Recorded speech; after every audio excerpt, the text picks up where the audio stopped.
What's going on, YouTube family? We here on the Saturday night. What's going on? Everybody come on in. This is Uncut Atlanta Sports. We're going to talk about the Falcons again tonight.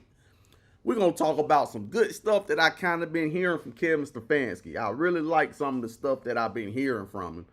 So we're going to talk about it, but we're going to let a few people get in here first. Shout out to everybody who's out there. We'll let a few people get in, and then we'll go from there. But yeah, how's it going? How everybody doing on this Saturday night? Go ahead and hit that like button when you come in for me, please. What is going on? All right, let me get this shared over. I always share my stuff shared over on X. Let's see here. Bam. Bam. X. Bam. Sometimes it show up right there though. So yeah, it's over on X now too. So yep, we got some good stuff we gonna talk about tonight.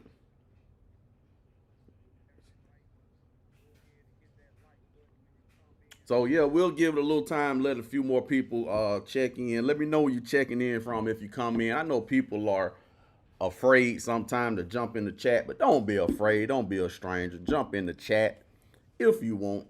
But yeah, we're gonna talk about the Falcons. We're gonna talk about Stefanski. We're gonna talk about some stuff that we heard from Tua. We're going to talk about some stuff. We're going to talk about Jack Strand again. We talked about that the other day on the mobile live stream. So we're going to talk about that tonight too. Yeah, we got a lot to cover tonight. And then we're going to be live again tomorrow. See, I found something out about this live streaming stuff now with YouTube. I found out that more people tune in when you go live from like a mobile device. And I guess it's like some type of, it's kind of like the shorts feed now that YouTube does with mobile live streaming from like your phone, vertical live streaming. So more people will tune in. Justin, what's up, man? Checking in from Lithonia. What's up, my brother, man? Appreciate you checking in. I appreciate you. But more people kind of tune in once you do it from like a mobile device. So now we just trying out to see what's the difference between the mobile as well as like doing it from a computer. So I'm doing it from my MacBook right now. So yeah, we doing it that way. But yeah, we're gonna jump in, man. We're gonna discuss these Falcons. It's been some good stuff I've been hearing, especially from Kevin Stefanski. Some that made me so mad with Raheem Morris. The thing that I believe really set this team back. Just absolutely wild what he did before the season even started over the last couple of years that he was here. So Kevin Stefanski is doing something a little bit differently, and I actually like it. I actually do like it. But we'll go ahead and jump in.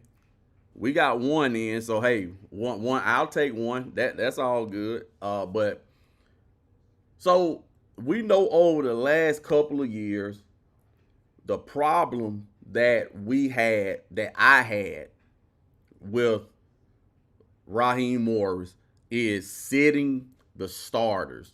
I never have understood why, I never did understand why he sat the starters the way that he did. Now, when you announced after Kirk Cousins had that bad year and you announced that Penix was going to be the starter, he was already unproven. He was already a guy coming in injured, injury history, and he needed all of the reps that he can get. He played those games when the other guy, when Kirk Cousins got hurt that first year, and when he wasn't playing well and he got benched. Well, he wasn't hurt, he got benched, and they put Penix in. It's like, yeah, Penix is gonna be the quarterback. And then going into the offseason, they were like, yeah, Penix is gonna be that guy. And then with a small sample size, as if Penix was like Patrick Mahomes or somebody. They just up and said, you know what? Hey, he not playing in the preseason. He not taking any snaps in the preseason. So that was absolutely insane. That was an insane decision that that Raheem Morris made. I don't know if it was him, Terry Fontenot together who made that decision, but nevertheless, that was a horrible decision on their part not to play Penix during the preseason. That did him a disservice. That didn't get him accustomed to the game speed, and it really threw off the rhythm of the offense. It was bad. It was just bad. It was bad. So what Kevin Stefanski said, I like it. He was like, they asked him the other day during the press conference, they were like, are you planning to play the guys in the preseason, your main guys? And Kevin Stefanski was pretty much like, you know, hey, every team is different, but he was like, hey, if these guys are healthy, they're gonna play. Like they're gonna play. If they are healthy, they're going to play during the preseason. And that's what I want to hear. That's what I was wanting to hear. Look, I don't care if the starter is Tua, Penix, Jack Strand, whoever is going into the season as the number one, them dudes need to play in the preseason. No ifs, ands, or buts about it. That's it.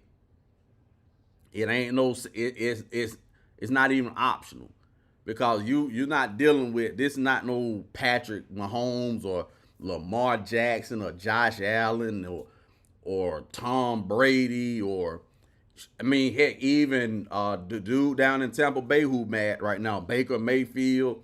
It ain't Baker Mayfield, and even the little dude over in Carolina.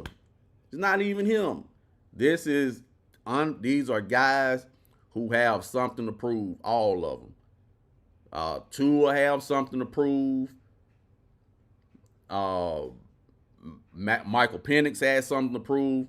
And, of course, my man Jack Strand. Now, I went in the other night during the mobile live stream about Jack Strand. I like Jack Strand. I think that dude is the real deal. I want him to get a real shot at this job. I'm just getting real franchise quarterback vibes from Jack Strand. I really am. Straight up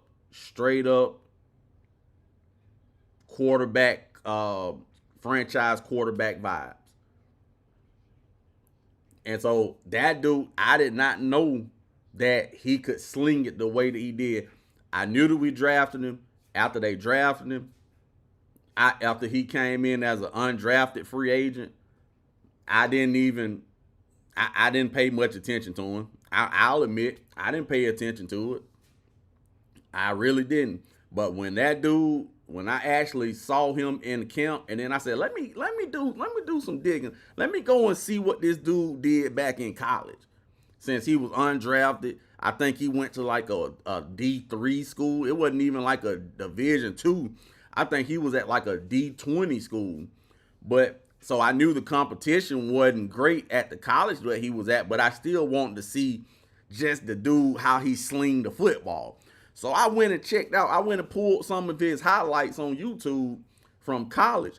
And the dude, I was like, man, the way that he's able to like manipulate the ball, that's crazy. And then the number one thing that I like with Jack Strand, that you're not going to get with Penix and that you're not going to get with Tua, is that Jack Strand can tuck the ball in and get you like 5 tough yards if you need it. If the play ain't downfield, if the play goes wrong, the dude can tuck the ball in and get you about 5 to 6, maybe 7 yards, maybe even can get you 10 yards here and there. You know, you ain't going to get that with Penix. You're not gonna get that from Penix. You ain't gonna get that from Tua. Raheem Justin says Raheem really did do him a disservice not playing him in the preseason. Exactly. Exactly. It was a disservice to him being still a brand new a rookie quarterback, even though he played a few games that previous season. He did. It was a disservice. He was still a rookie, and you just threw him out there in the regular season with no preseason action. That was unfair to Michael Penix, and I think that kind of set the tone for the type of player that he became. It really did. Raheem really screwed that young man up. He really did. Falcon fan forever. What's up, man? What's up? Appreciate you checking in, fam. Appreciate you checking in. I appreciate you. But yeah, and that's what I was liking. That's what I was wanting. I was waiting to hear Kevin Stefanski say that. I wanted. I don't know what these. Me personally, if I was a coach, if I was a head coach, everybody's playing. Everybody playing in the preseason. You playing in the preseason unless you got something. Unless you like one of the dudes who we know is gonna be a starter or whatever. You got an injury, okay, fine. But if you healthy, you gonna play some of the preseason. You gonna play like one half of football. You ain't gonna we not just gonna come into the regular season and we ain't had the first team out there together during live game type action. The first live game time action is when, the ball is snapped on, the first game of the season. No, that's crazy. That's insanity. That's insanity. Falcon fan forever says exactly. Coaches supposed to have they starters get familiar with the schemes in preseason. Exactly. You got to have, and that's why you had guys. They were when Penix last season when Penix started. You had guys out of rhythm. They didn't know where they needed to be. The balls were getting thrown behind people. The routes, as well with the quarterback, the timing was off. All of that stuff was off. And you do stuff like that in the preseason. You get to timing. Yeah, you work on the stuff in training camp and all of that. But you're not really doing until you get to those portions. I think during like the live practices that they have, I think when they go up to Indianapolis, when they do those live practices now during the training camp or preseason, I should say, they do hitting then. But still, like real big time action, you're not going to see that until the preseason. And that's where you're going to develop your time. You're going to really see guys coming off the edge, trying to get after you as the quarter. That's when you're going to see all of that stuff. You're not going to see all of that during practice and during the training camp. So you need to have your starters out there. You got to play your starters. You got to. It's not even optional. It's not an optional thing. They got to play, period. Falcon fan forever also says Andy Reid had his starters played in the preseason games and he won multiple Super Bowls. Exactly. You have guys like Patrick Mahomes. Now he ain't gonna play this year because he's still hurt, and I understand that. But you got guys like Patrick Mahomes who those guys want to play in the preseason. They want to play in the preseason. Tom Brady used to want to play in the preseason. Drew Brees wanted to play in the preseason. All of the greats, the people that who were great and wanted to be great, all of them dudes played in the preseason because they knew how important it was. But now we live in this time. Everybody got to be all these players. You got to baby the players. You got to cater to the players. You got to, burp them on their back and everything. Put Pampers on them and all of that stuff. You got to do that to make them happy. And they want to play, kind of like the NBA guys. They want to get the big checks, but they want to miss half of the season. They don't even want to be out. They don't even want to play, but they still want to get paid crazy money. But the guys that are good, the great quarterbacks and everything, those guys know how important. They know how important it is to play in the preseason. Falcon also says, Falcon fans forever says, I think Penix played in one preseason game his rookie year against Miami. I believe he did. Then we stepped. Yeah, he did. He only played one preseason game. That previous year, the year when he got drafted, he played that one preseason game. And I think in that one preseason game, he didn't even play the whole game, if I'm not mistaken. Somebody correct me if I'm wrong about it. I think he only played one game, if I'm not mistaken, in his rookie year when he got drafted in the preseason. But yeah, they didn't do him any. Now I'm not anti-Penix. I'm not pro-Penix. I'm not anti-Tua. I'm not pro-Tua. I'm not. I'll tell you one thing. I'm not gonna lie. I'm becoming like pro-Strand though. I'm becoming pro-Jack Strand. I really am. I'm not gonna play with y'all. I'm becoming straight up a Jack Strand fan. Then we stepped up and he looked good, but then when he didn't get those preseason snaps his second year, he didn't look too good. Exactly. He didn't get the snaps. They were out of rhythm. The offense was completely out of rhythm. They were completely out of rhythm. That's why they sucked the way that they did. That's why they sucked. They was out of rhythm. They took that offense. They took the offense with Penix as a starter. They didn't work together in the preseason. They took just what they had from practice and everything. They took practice straight to an NFL regular season game. And you can't do that. You can't do it. I mean, unless you just playing with one of these, if you got a Tom Brady back there, okay, that'll work. But when you got a Michael Penix back there, nah, that ain't gonna work. You need as many snaps as you can. Straight up. Do you feel like Matt Ryan should step in to play if he wants to? Oh, I would. I would take Matt. I don't think them legs. Matt Ryan probably turn into that dude. Legs probably are like thin spaghetti now. I seen him throwing passes out there at training camp. That dude arm, if he throw the ball probably more than about 15 times, that dude arm will probably come off his whole body. I doubt it. Justin says Braylon Trice can't make it out the preseason.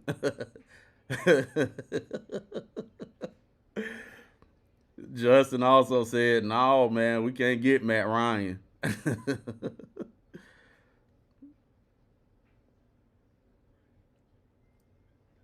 Falcon fan said, yeah, I feel like Zach and Morris did Penix dirty for real. I hope he can really bounce back, but he looks like fragile glass. Yeah, he do, man. I'll use this example with Michael Penix, how he look right now. If y'all watch like the Braves, like I got the Braves game playing now while I'm doing the live stream. But if you watch the Braves and you like Acuna, I love Ronald Acuna. But if you look at how he run, if you look at how mobile he is, that his legs are gone. He's had two serious knee injuries, 2 ACL tears in both of his knees. So the way that he moves, he can't move. So the athletic ability is gone. So if you look at Penix, that's kind of where Penix is right now. It's just all the injuries. He can't move. He can't escape the pocket. He can't do nothing. He can't do anything. He can't do anything but stand in the pocket. And then you can't stand in the pocket long, because that's why we ended up on third downs, not converting a lot of third downs. Because a lot of times the defense get tighter on third downs and we need like 5 yards. He can't tuck the ball in and give us 5 yards. So yeah, he don't have any legs. He's like, it's sad what happened. It's sad, man, but I feel bad for him. I really do. He got the arm talent. He has the arm talent. He's not accurate. I think he needs to get better at being accurate. But he has the arm talent. He has the arm strength. But Raheem Morris and Zach Robinson last year, they didn't do that. They didn't do him any favors. They didn't do him any favors whatsoever. Falcons fan forever says I was just playing about that question, bro. Hey, what we got on the roster right now? I'll take Matt Ryan. Shoot, I'll take him. I'll take Matt Ryan any day. I mean, we got two glass bottles as basically our two starters, and those dudes are like glass bottles. So Matt Ryan was durable. I can't even remember when Matt Ryan missed the game. I'll take Matt Ryan. I know you were playing Falcon, but I'll take him. I'll take him.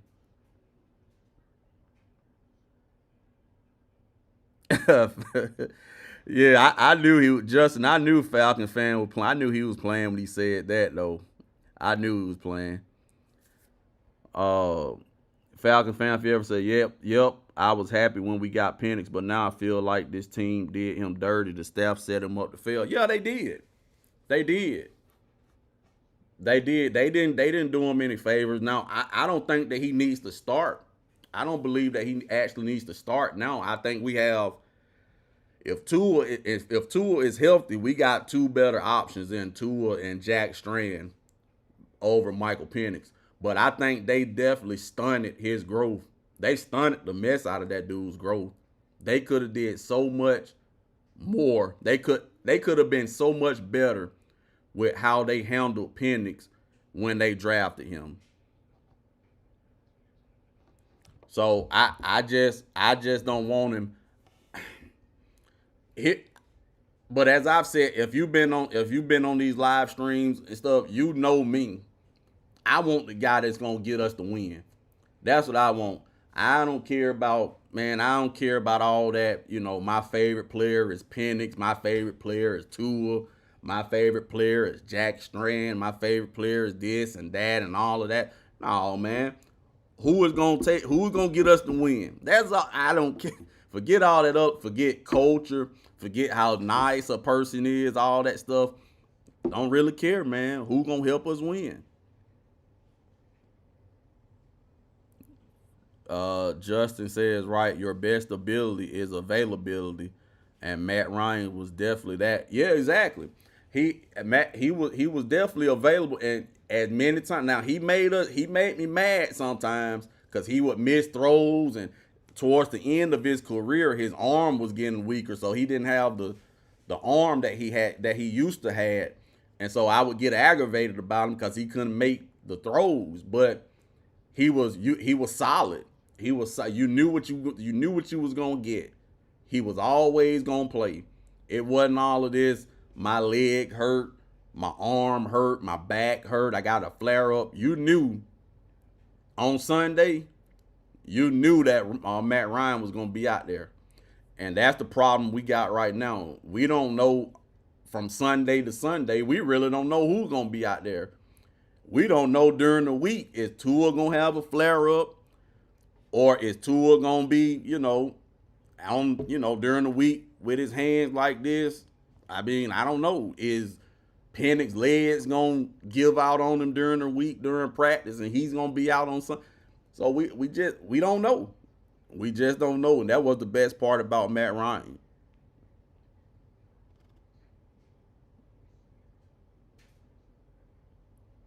Falcon fan said, I trust Cooper Rush or Jack Strand. I like Jack Strand. I do. I'm a Jack Strand believer. I just got good. I don't know why.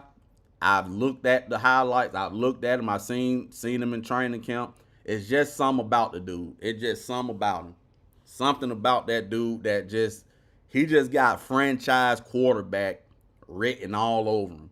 It's just right there to see. I can't explain it, but I just see franchise quarterback, and I hope they get it right. I hope they do.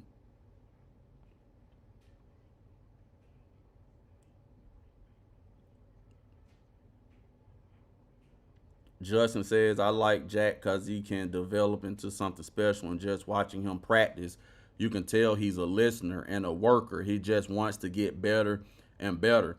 And yeah, that's the thing. You can look at his body language. You can look at his body language and just tell that, first of all, he remind me of like a body like Josh Allen. That's what he remind me of. So he got like the size, and he got like the size that offers durability. Because if you take a guy like Josh Allen don't miss a whole lot of games. He hasn't missed a whole lot of games in his career. And I think that's a lot to do with his size. He can take a lot of punishment and still remain as healthy as you could possibly be playing football. So that's kind of what Jack Strand put me in the mind of, with the body type that he has. But just the way that he move and operate, dude, he's a professional quarterback. He's a professional quarterback. And I think the Falcons are going to mess up with it. I think the Falcons are going to still make the wrong decision when it comes to this quarterback thing. I just do. Because they've gotten it wrong so many times. They've gotten it wrong so many times, so we kind of just sit and wait for them to make the wrong decision when it comes to quarterback play. But we'll see, because I think Jack Strand should be at the top of the list right now.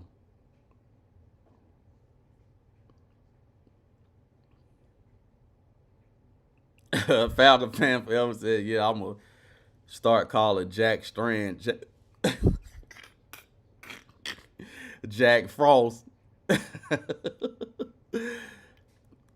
He says, we had Matty Ice, now we got Jack Frost.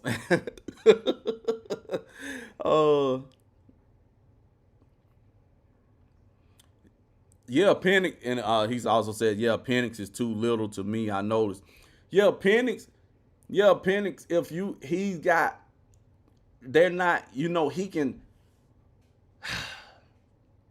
he's got like that same, if you look at him and Lamar Jackson, they kind of sort of like the same size. But what Lamar Jackson has that Penix don't have is Lamar Jackson has mobility. He has legs. He can run. He can pick up.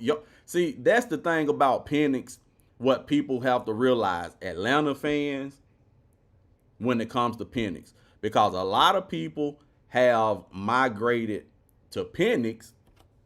A lot of people in Atlanta love Penix because Penix kind of put you in the mind of the Michael Vick era. He got the look like Michael Vick, the do-rag and all of that stuff. That's why people love him. That's why people love Penix. But what Vick had and what Penix don't have is Vick was able to tuck the ball and run. Vick was able to make up for some of his shortcomings, like his inaccuracies, and still give the team a chance to win. You can't get that. You can't get that with Penix. Penix he's back there, but if the receiver is not open and he can't throw the receiver open, we just gonna get a bad pass, or we're gonna get a sack, or we're gonna get the ball thrown out of bounds. So that's what I want people to realize is, like, you can't just want Penix because he looked the part. You can't just want him because of that. Delilah, what's going on, Delilah? Delilah in the building. What's going on, man? Appreciate you checking in. Delilah says it's actually Captain Jack. Captain Jack, I take it. Captain Jack, Jack Frost, Frost Jack, Captain Crunch, Fruit Loops. I love him. I love him back at that quarterback position. I'll take him.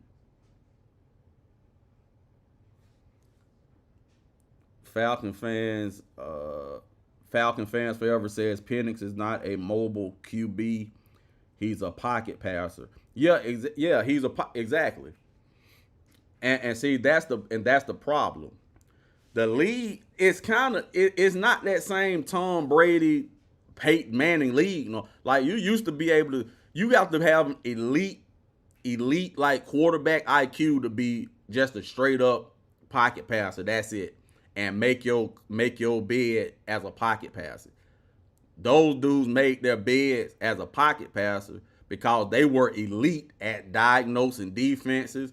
They were elite at manipulating safeties and linebackers and cornerbacks and all of that stuff with their eyes. They were elite at that stuff. Quarterbacks nowadays, they're not elite at that. It's only like a few of them that are elite at doing stuff like that. So now you got to be able to drop back, get on the center and drop back. And when the play ain't there, you got to be able to tuck that thing in and get like 5 to 6 yards. You got to be able to do that as a quarterback now, in my opinion. So that's where Penix is kind of behind the 8 ball. And that's also where Tua. Got Tua the same way. Tua, he's the same way. Tua's not going to run. He's, if you compare him and Michael Penix, it's like that much of a, it's like that much of a difference between their mobility. If you have Penix and Tua's mobility right next to each other in Madden, you'll have like Penix at like a 31 and you'll have Tua at like a 31.5. So neither one of them can move. But that's what I like about Jack Strand. The dude can move. I mean, he can move, and that's what you need to be able to do. Falcon fans forever says, not to me though. He reminds me of a Warren Moon type quarterback or a Geno Smith. If Penix was healthy, he would have been better. I can buy that. Falcon fan forever. I can buy that. I can buy that. Especially the Geno Smith. Yeah, I can buy that comparison. They're similar. They got a similar body type too as well, and they got a similar arm as well, and they're about the same mobility wise. I think Geno is a little bit more mobile than Penix, but for the most part, I like that compare. I'll agree with you, Falcon fan, with that one. I'll agree with that one. It says Penix was if he was healthy, he would have been better. Yeah, he would, and that's why I didn't understand it when we drafted him. Now it sounded dumb. You got Kirk Cousins, and then you draft Penix. Okay, I'm like, okay, they know something that we don't know. They know something that we don't know. And just that injury history that the dude had, I knew it was probably going to be a problem.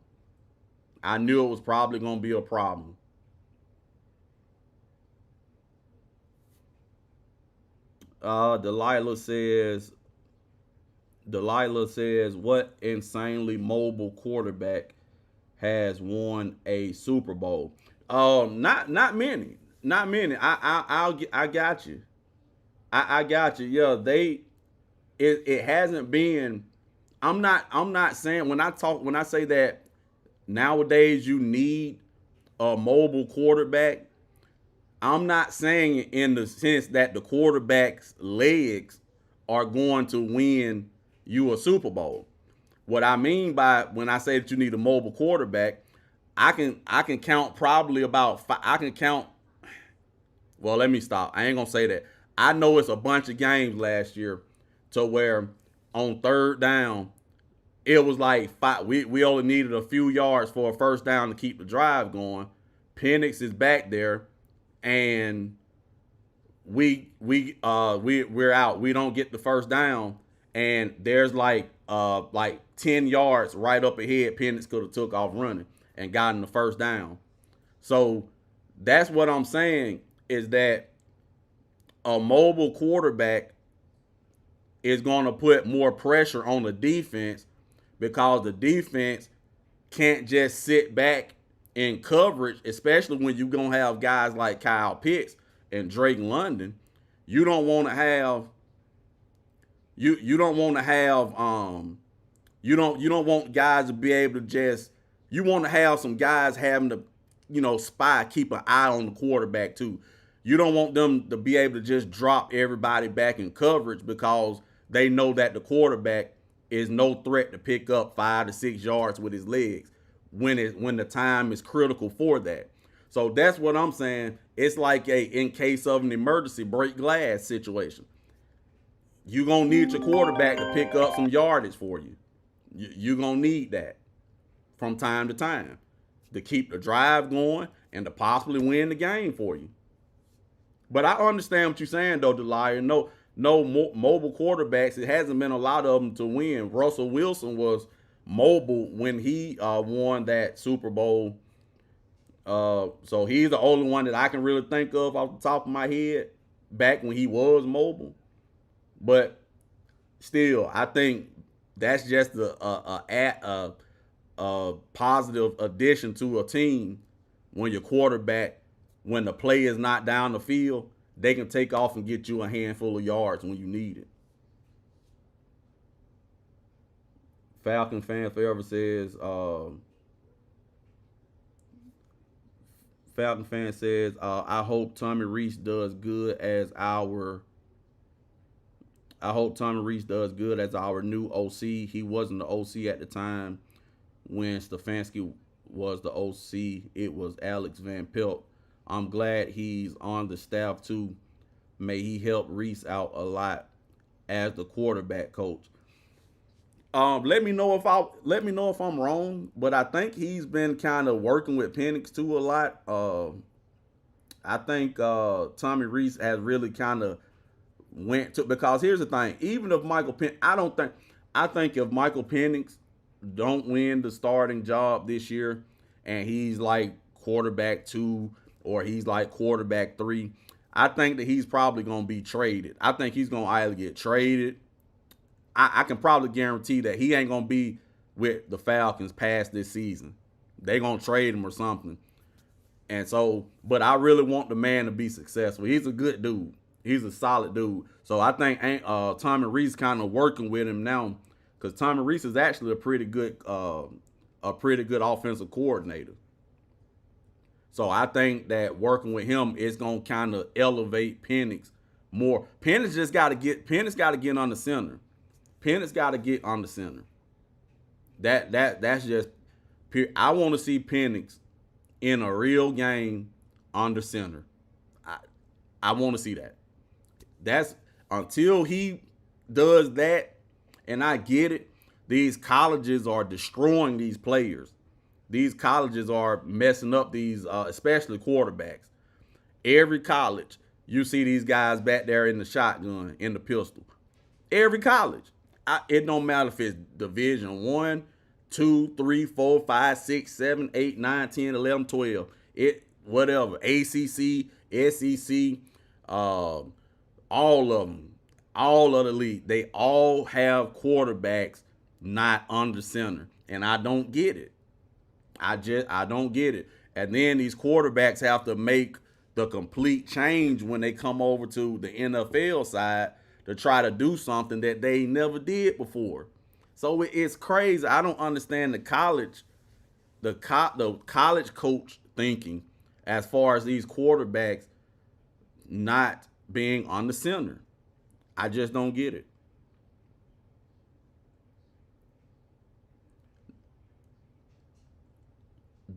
Justin says, right, you just got to have a quarterback that can run and get us a first. Yeah, exact. Yeah, that's exactly what I'm what I'm saying. As Delilah pointed out earlier, it's true. Not many mobile quarterbacks have won the Super Bowl. I get it, because you got to be able to stand back there and throw that ball. You got to be accurate back there if you expect to get to a Super Bowl and win. I get it. But you want to have that quarterback, man, who can tuck that thing and get you like 6 yards. They can get you like 6 yards. That's the beautiful thing about Josh Allen. Sometimes Josh Allen can't throw the ball in the ocean. That dude be missing receivers. He be underthrowing guys. He be overthrowing people. But when the boo-boo hit the fan and the team need like 5 to 6 yards, he can do it. He can get you those tough yardages when you can't get it passing and when you can't get it running the ball with your running back. So it's kind of like just a luxury. You can live your life without a luxury, but you need the necessities. So a luxury is having a quarterback that's mobile, a quarterback that can get you some yardage with their legs. That's a luxury. It's not a requirement, but it's just something nice to have. It's something nice to have. You don't need a Bentley, but hey, I'll take one if you gave me one. I ain't gonna turn it down. If you gave me a Bentley, I'll gladly take it over my Toyota. But hey, I got my Toyota. It's getting me from where I need to go or whatever. If you want to give me a Bentley, hey, I take your Bentley. I'll make a Bentley. I'll make that Bentley work too. Yes, sir. Falcon fan forever says, I still love that touchdown Penix did throwing it to Pitts in that Commanders game.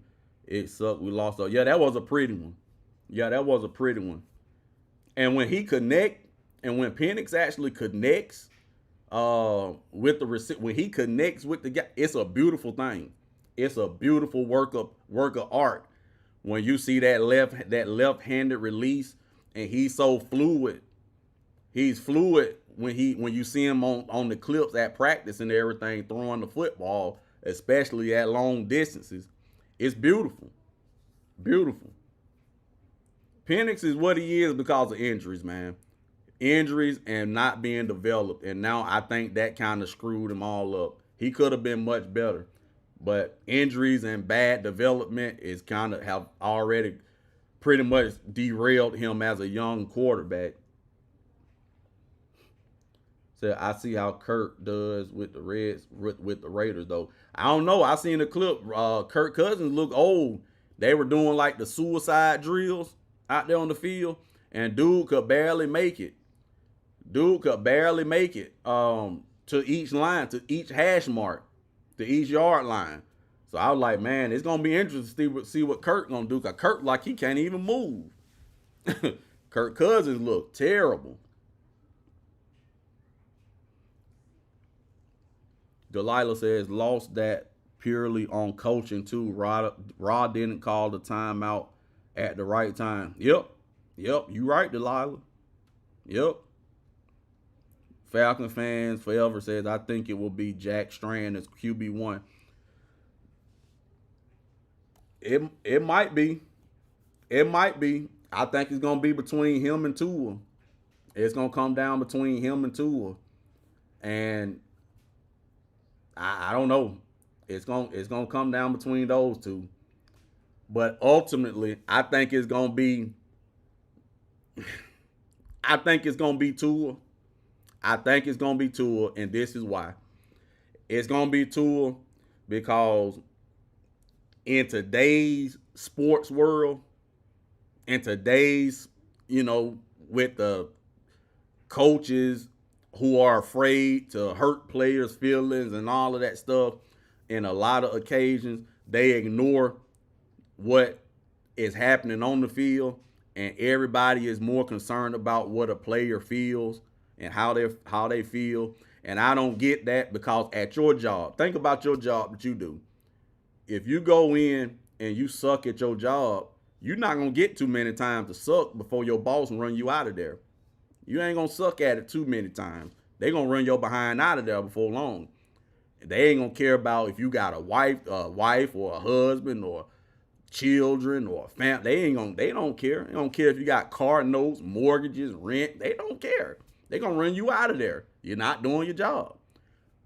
So, but these athletes, they care about what these millionaire athletes feel. So I really do think, to cater to Tua's feelings, they're going to put Tua, and I'm okay with it. If Tua's performing, if he's going to win games, cool.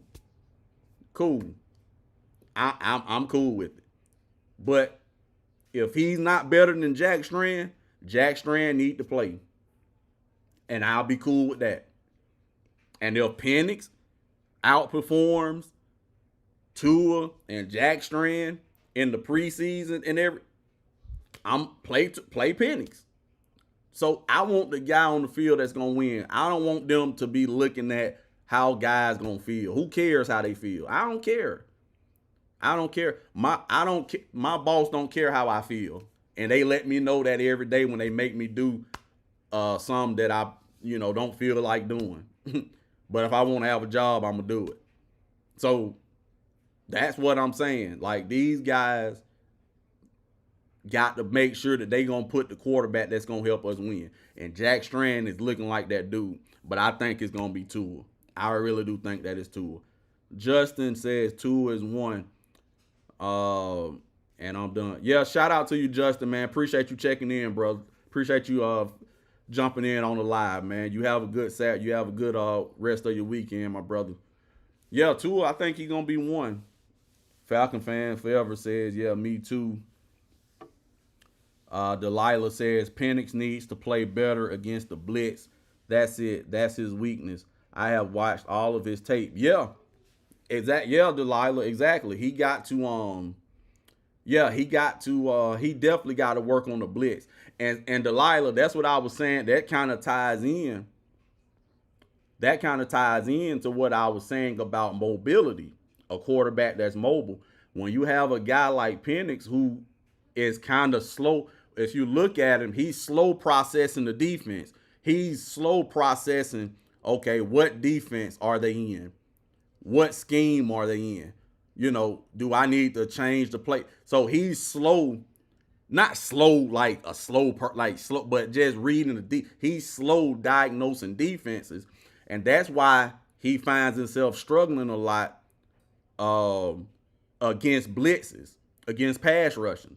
That's why he struggles so much, because he has trouble reading defenses. And when you have trouble reading defenses, you need to be able to tuck that ball and run.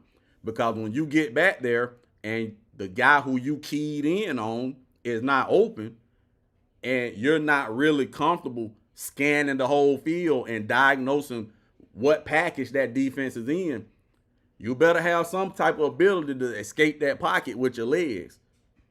Because you're only going to get like a second and a half back there to look at that defense. So that's one of the things what I like about what I think you need to have a quarterback that's, I'm not saying everybody got to be Michael Vick. And when you're mobile, you're not necessarily fast like Vick or Lamar Jackson. Josh Allen not fast, but he got some type of escapability as a quarterback. So that's kind of what I'm saying. You want that type of quarterback that got some escapability.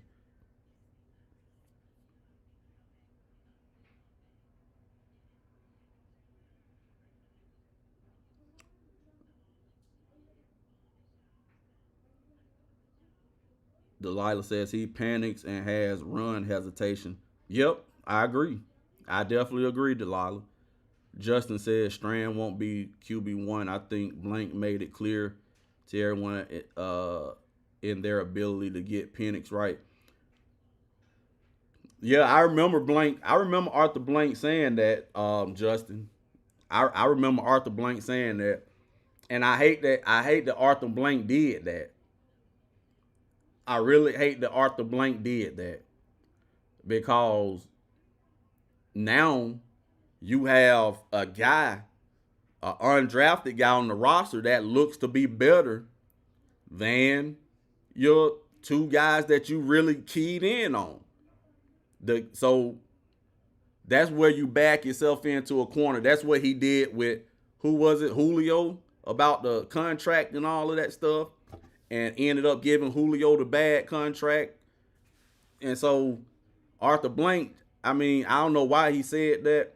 I really don't. But yeah, I do remember him saying that. And that's why I said I think Tommy Rees is really working with Penix a lot. He's really working with Penix a lot. So I don't know. Delilah, not many, meaning only one Russell, and even that is a reach. Yeah, I agree. Yeah, not many. It ain't been mobile. It hasn't been many mobile quarterbacks to win a Super Bowl. I definitely agree with that. I definitely agree. Justin says Bentley or Toyota, they both can get you there. Hey, they, they'll both get the job done. They'll both get the job done. So I take either one. I take either one. You give me whatever you give me, I take it. I'm not picky. I take a Honda, a Porsche, a Bentley or Toyota, uh, Mitsubishi, Range Rover. I don't care. As long as it get me long as he's gonna get me to my destination. That's all I care about. Delilah says the current QB room is just great depth. Tua should push Penix, and this current staff has a ton of QB experience. Exactly. You're right, Delilah. Yeah, he's but they got to get Penix got to get fully healthy though. Penix gonna have to get healthy. That's my only thing. Penix is gonna have to get healthy. If he don't get healthy enough to compete, then we really can't, we really don't know. We can only go by him making the 6-on-6 passes or whatever that looks pretty in camp and all of that stuff, but we don't have anything solid to go by with live action. So that's what I want to see. That's really what I want to see with Penix first. I want to see Penix got to get healthy. He got to get healthy so that we can properly compare the three. Because as long as he's not able to do full contact or full 11-on-11 drills and practice and preseason, we'll never know.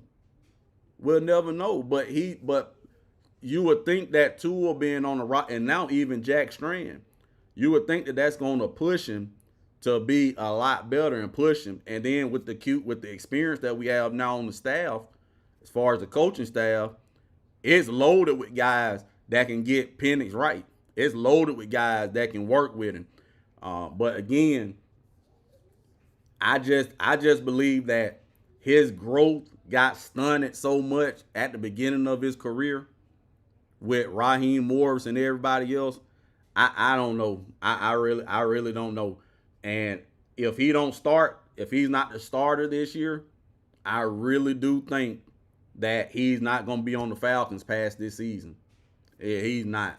He's going to get traded. So Delilah also says Tua is going to start but will inevitably fall back into old habits. Accurate QBs don't throw 15 interceptions in a season. Just saying. Yep, you're right. That's the thing what Tua got to get a hold on those interceptions. He throws way too many interceptions. Way too many interceptions.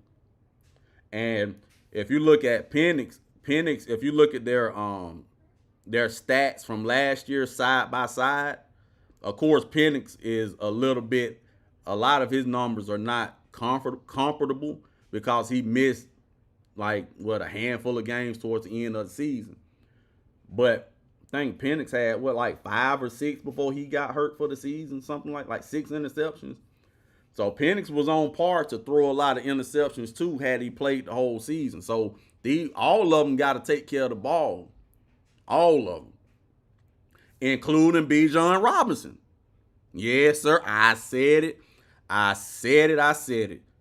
Bijan Robinson, as great as he is, and it's a pleasure watching that dude run the football. It's an absolutely beautiful thing. Seeing all them cuts and how that dude be juking and all. It's a beaut, but Bijan put the ball on the carpet a lot last year too. He did. Bijan had some fumbles, some costly fumbles, and so we gotta call a spade a spade. So we just like Tua gotta take care of the football. Penix gotta take care of the football. If Jack Strand gets the start, He's gonna have to take care of the football, but Bijan, it's gonna be important for him to take care of the football. Now I know he's going through like the contract negotiations and everything now too, but when you out there on that field, man, you take care of that ball. Don't put that ball on the ground. I was at the game when he had, fumbled the ball. And I was also at the game when when Tua kicked out behind.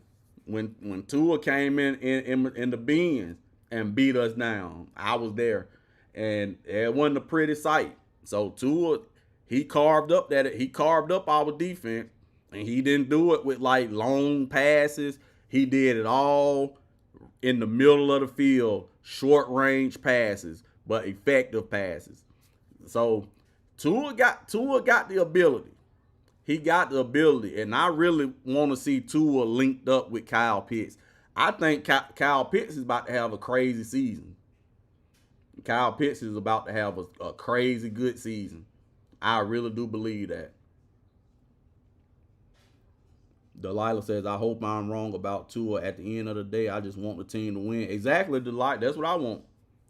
That's what I want. Like these people that get so attached to these players and everything. Like I love the guys. Like I love, especially Penix.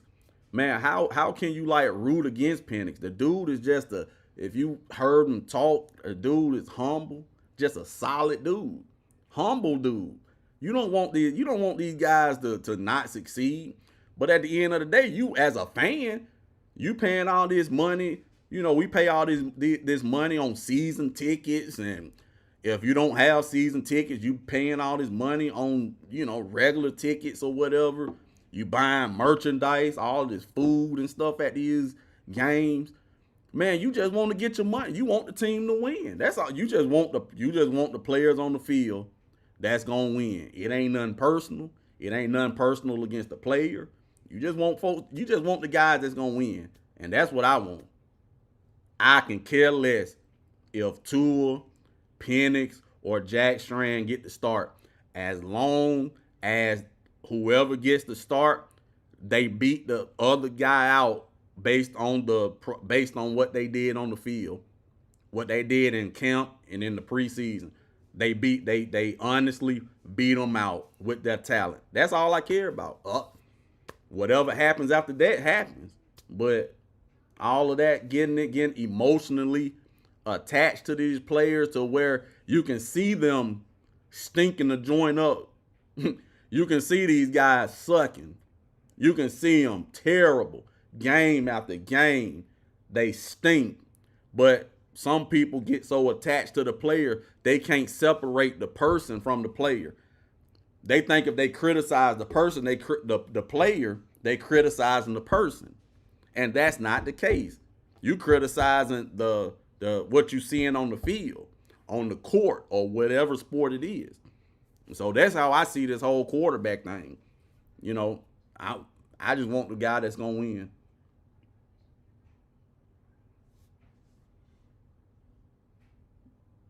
Elida says, one practice and you all think Strand is better. Shaking my head. Look, I think who called him Jack Frost up earlier in the chat? I think somebody called him. I think Falcon Fan Forever called him Jack Frost. Look, Jack Frost, what I see from old Jack Strand, aka Jack Frost, is the dude just got he just got the quarterback. He just got the look. He got the look. He got the presence in the pocket that I saw. Now again, that's not with linebackers and defensive ends and cornerbacks coming blitzing off the end, and I get it. But I just like the dude's presence in the pocket. I like his arm, and I also like his size. That's a big thing. The size is what's gonna keep the dude, what is gonna keep him kind of sort of healthy. That's one of the things that Penix and Tua, that's one of the things, unfortunately, that causes them to get hurt. They're not big guys. They're not.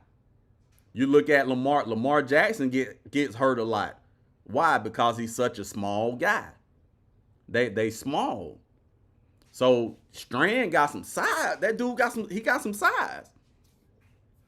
He got size, and I think that's gonna keep him.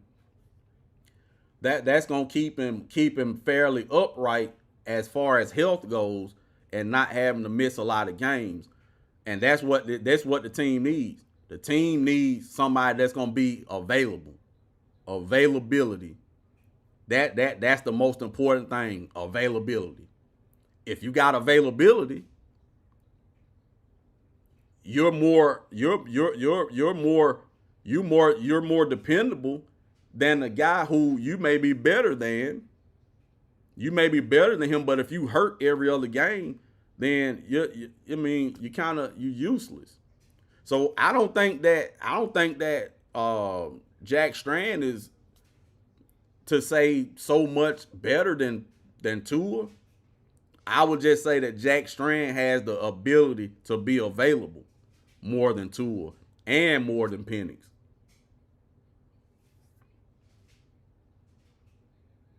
No, not like if you look at me, I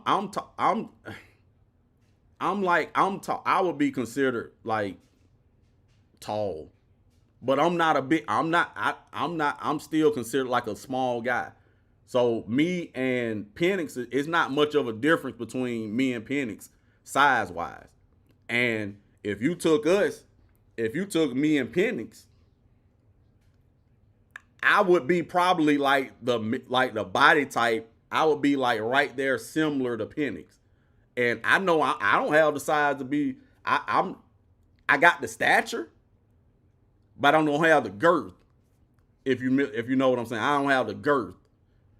And so I'm not saying that Penix, his stature is small. I'm saying the girth. I'm saying the girth. You look at, like, I keep using Lamar Jackson as a example, because I think that's somebody who we can use like right now as a comfortable comparison. Like, okay, they're like similar. Penix got like an inch or two on him in height, but they're the same body. They're the same body size. They're the same body type almost. And look at how much Lamar Jackson gets injured. So Penix, that's what I'm talking about with Jack Strand. Jack Strand is a little bit thicker. You look at a guy like him, like Josh Allen, those guys got size.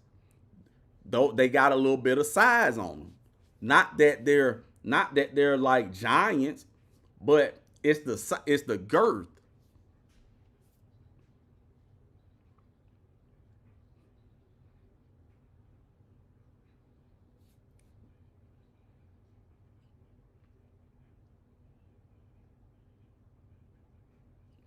Justin says, yep, he said Julio would be a Falcon for life. Yep, going back to what he yep, that's what he said. And I think that's the mistake that he said with Penix. He said that it's this team's goal to have Penix as the starter. And I think now you got like a problem. You got like a problem because you got like an undrafted dude that looks to be the part. And then of course on top of that you got Tua too. So that's why I don't think you need to say stuff like that. I don't think Arthur Blank need to be saying things like that.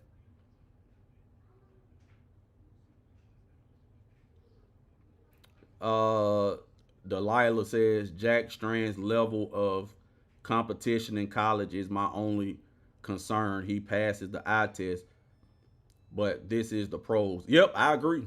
That's why I wanted to go back and that's why I went back to look at some of his college highlights. And I think there's a video on YouTube. Somebody did a very good job of compiling a list, a whole compilation of all of his highlights from his freshman season all the way up until he left the school. And so he looked good, but the company now that wasn't like a big time school, but They had some good receivers on that team too. If you go look at that team that he played on in college, those receivers, man, those look like D1 receivers. Now, of course, the coverage, the defense, it was subpar play, but those were some good receivers he was throwing the ball to. And so now we got NFL caliber receivers that he has at his disposal. He might be still pretty good. But of course, you can't discount the competition. I get you. Delilah. I get you. We got to see if he can kind of stack it up in the NFL.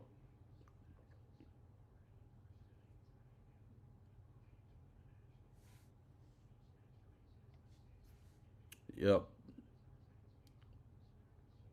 Delilah says 6'4", 235 versus 6'3", 220, 15 pounds. Okay, you was talking about the weight with Penix and are you talking about Penix and Josh Allen? But yeah. But yeah, again, if y'all just tuning in, we started off this live stream. We wanted to talk. I was talking about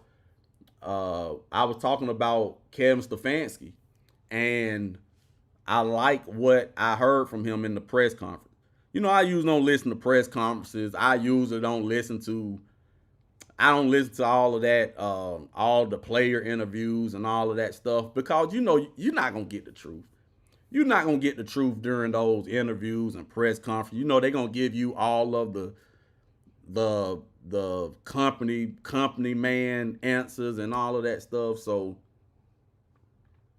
I don't listen to that. But I did hear one thing, and Kevin Stefanski said that the players, pretty much if they're healthy, the starters are going to play in the preseason.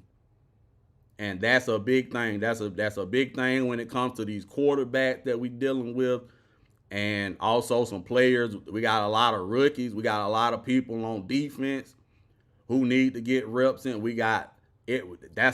The defense is completely, in my opinion, revamped with the exit of Caden Ellis.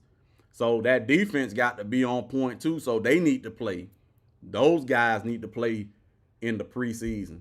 So Kevin Stefanski's like, hey, look, man, every team is different, but these guys gonna play. They gonna play. They gonna play, and that's the thing that has hurt this team over the last few years. Guys not playing in the preseason, and then you get to the first game of the season, and everything is out of rhythm. Quarterback ain't in sync with the receivers. Runner backs not in sync with the plays with the quarterback. The quarterback is not in sync with getting the plays from the offensive coordinator on the sideline. Everything is just crazy. So that's what I want to hear. Get these guys on the field. Get them on the field in the preseason. I don't want to hear none of that. We worried about the season and all of that. People getting hurt. I don't want to hear none of that. You ain't good. You ain't proved nothing yet to take the preseason off. Play. If you get hurt during the preseason, that's just the way the cookie crumbles. But you need to have your behinds out there playing. They all need to play. If they healthy going into the preseason, they all need to play. Every one of them. Justin says, what about the skill positions? I'm so excited for Branch. That's the first jersey I got off the new design. Oh, yeah. Dude. Brent, dude. I'm so Zachariah Branch. And also what a lot of people is sleeping on is Brian Robinson. Brian Robinson in the backfield. Those are two huge acquisitions right there. Brian Robinson via free agency, and then bringing Zachariah Branch in via the trade, via the draft. And so the Falcons have a win now offense. I think the defense is still up in the air. I think it's gonna be good, but we got to see how the new linebacker core and all of that stuff, and we still got a lot of the same guys in the secondary, Bates, Terrell. I want to see what Avion can do against live competition. But with James Pierce Jr. Still being up in the air or whatever, the defense is still kind of, it can be good, but we just got to see. But the offense is winning now. The skill position, the receivers, you got Branch right there with Drake London, and then Kyle Pitts too. I'm telling y'all, like Kyle Pitts and Zachariah Branch, them two dudes right there. If we can get competent quarterback play, those two dudes right there, Zachariah Branch can have a rookie of the year or a rookie of the year type season, and Kyle Pitts can have a all-pro season. Kyle Pitts, that dude match up well with Tua. I want to see him and Tua together. Now that's one thing that make me want Tua to start, because it's just Tua's game that can really fit Kyle Pitts. Now, it really is. I think that'll be something great. But the skill positions, you're exactly right, Justin. The skill positions is those things right there. We got the best players. And then don't sleep on Jahan Dotson. Don't sleep on Jahan Dotson. I think in the right offense, Jahan Dotson is going to be good. And what I like about the receiving core that we have is that all of the dudes are fast. All of Kyle Pitts with his size, he's fast. Drake London ain't necessarily a road runner, but for his size, he got some speed. And then with Branch, Olamide Zaccheaus, and Jahan Dotson, and then Kyle Pitts too, you got speed out there on the outside. You got some good speed. So that's what I'm saying. I'm hoping that we can get this quarterback right, because that's what we're going to need in order to unlock all of these skill players that we have. We need to get this quarterback position right. That's the only way we're going to get this, unlock those skills positions. It really is.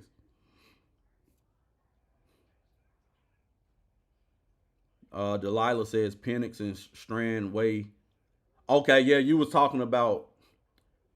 Oh, okay. I see what you're saying, Delilah. You was when you was talking about the weight and the height. You was comparing Penix and Strand together. Okay, I see what you're saying. Yeah, but that 15-pound difference. That 15-pound difference makes up a lot. It really does. I compare it to like truck. I'm a truck driver, so that 15 pounds. If it's 15 pounds, the load is 15 pounds overweight versus being 15 pounds less. That's the difference between a ticket and no ticket. Even though it's right there close together, it can still cost me to get a violation. So again, with that weight, it's still that 15-pound difference. It can still do a lot to help, take some of the brunt of an NFL season. That's all. That's what I'm saying. I know it's not too much of a difference, but Strand has a little bit more of a size. He's a little bit thicker. Did you talk about the Virgin Run extension yet? No, I didn't. Dang it, that's something I didn't even think about, Delilah. That's something I didn't even think about, because it's just so. Let me make sure. Hold on, Delilah. Let me pull it up, because I saw it, but I didn't really dive into it to see what the details of it was. Let me see. Virgin Run extension. Yeah, I saw the release of it.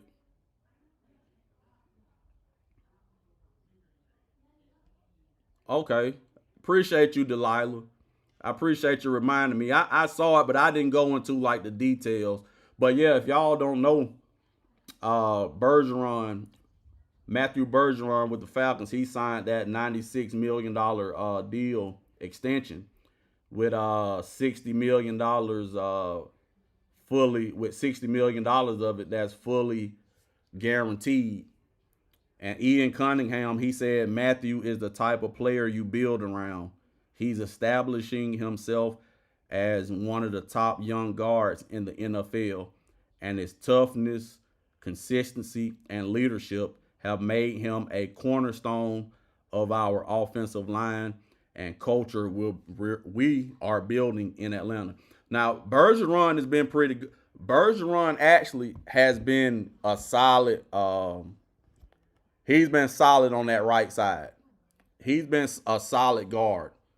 And with Caleb McGarry retiring, I think that it kind of forced the Falcons' hand a lot to do this because I don't know if Caleb McGarry gave them like a heads up at the end of the season, like, hey, this offseason I'm really contemplating retiring and all of that stuff. I don't know if he did that. I don't know if he just woke up one day and said, man, let me call these guys and say I'm done. I don't know. But it kind of forced their hands to do this with Bergeron. And I'm okay with it. I'm okay with it. Bergeron is very good with the pass rush. I think he can be a little bit better. I think he needs to get a little bit better with his footwork. But for the most part, I don't have a problem. I don't have a problem with them giving Bergeron the extension. I don't have any problem with it. But, that's a lot of money. That's a lot of money, though. That's a lot of money they gave him. And again, this is my first time. I saw the release. I saw it pop up this morning while I was at work about him being extended, but I didn't see like the contract details. But I just looked that up. $90 million with $60 million guaranteed. That's a lot of money. That's a lot of money for a guy like Matthew Bergeron. So I like him. I think he's a good guard, but I let me say I don't like it. I don't love it, but I also don't hate it. I actually see why the team did it. I see why they did it, but that's a lot of money. $60 million guaranteed.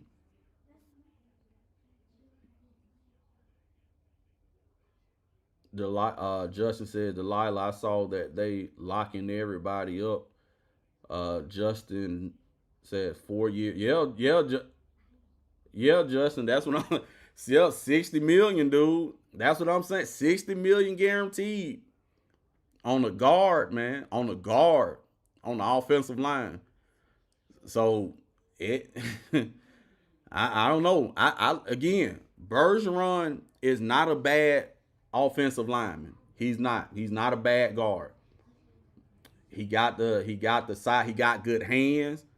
He's also good pass blocking as a pass blocker, and that's exactly what we're gonna need with guys back there like Penix, and if you're gonna have Penix back there or Tua back there, you want somebody. You want make sure that offensive line gonna keep them guys upright, and so he's good pass blocking.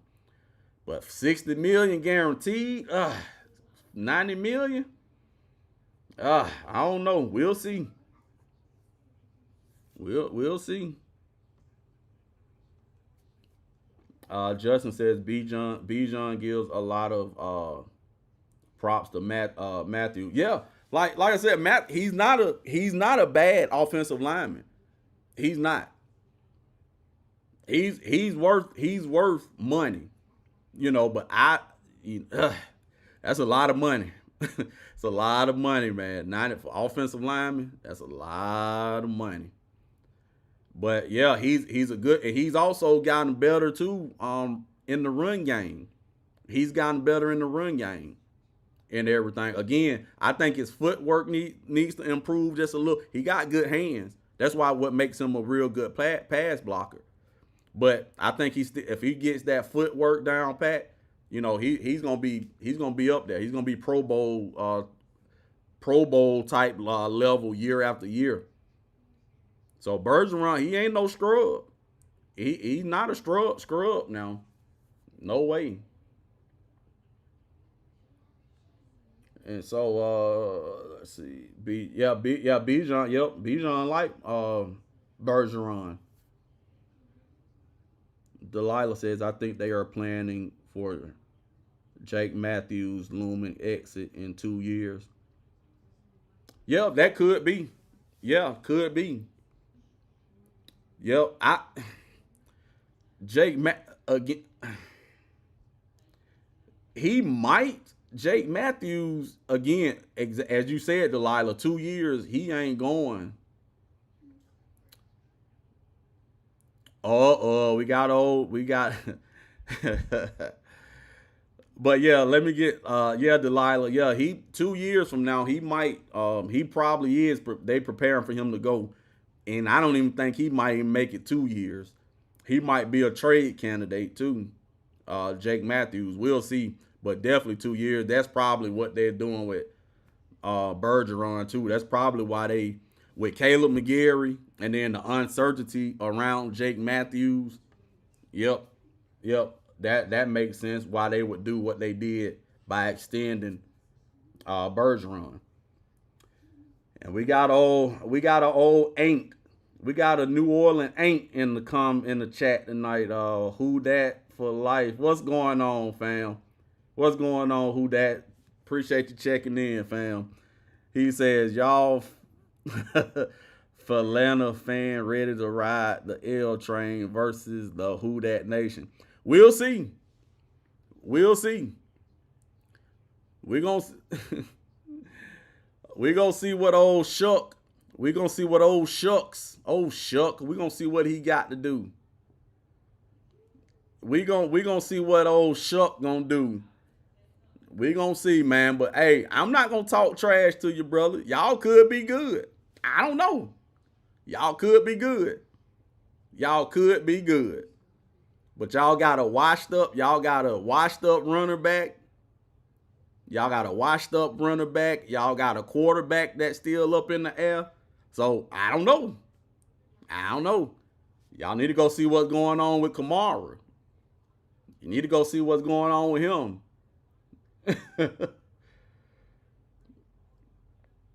Justin said we got a swamp rat over here. Yeah, we got one of them old swamps in here. But who that, man? You ain't the enemy, brother. I just don't like your team, but you ain't the enemy. I love you. Fam. You not my enemy. I just want us to beat y'all heads in when we get to you. That's what I want. But you can come in. You can stop by anytime. You can stop by anytime and talk junk. That's cool.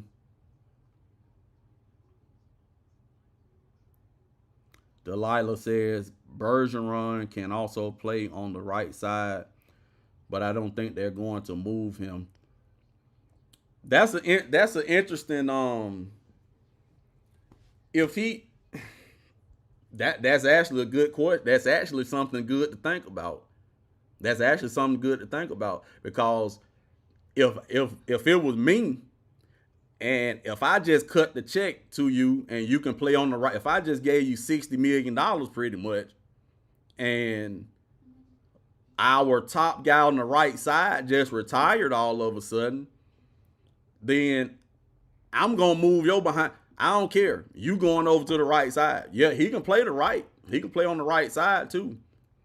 So I think you won't lose his effectiveness that he have on the left side, moving him over to the right side.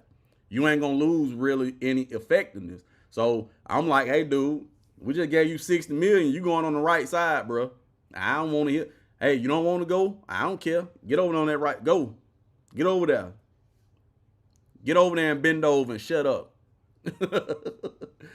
That's what I would tell him if it was my team and I was the coach.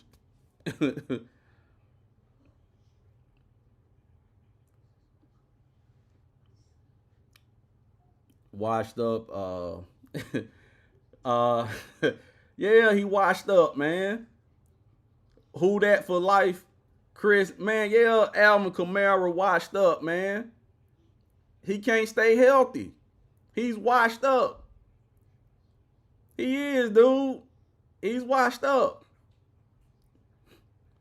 Justin says we need to sign Taysom Hill. I did a live stream. Hey, who that for life? We'll take Taysom Hill. We know y'all don't want him anymore. We'll take him to play one or two plays a game. We'll take him. We'll take him. Coming from who that for life says, coming from Kyle A.I. Pitts is, what did Kyle Pitts do that first season when he had Matt Ryan throwing him the football? He dang near had a MVP, like a Pro Bowl season. And that was towards Matt Ryan's, the end of his career. But look what he did. Look at the performance that you got from Kyle Pitts. So Kyle Pitts ain't a scrub. He's not a scrub. He's had some shortcomings. He's done some crazy things. He messed up on routes and stuff like that. But Kyle Pitts, with a decent quarterback, Kyle Pitts is a all pro type tight end.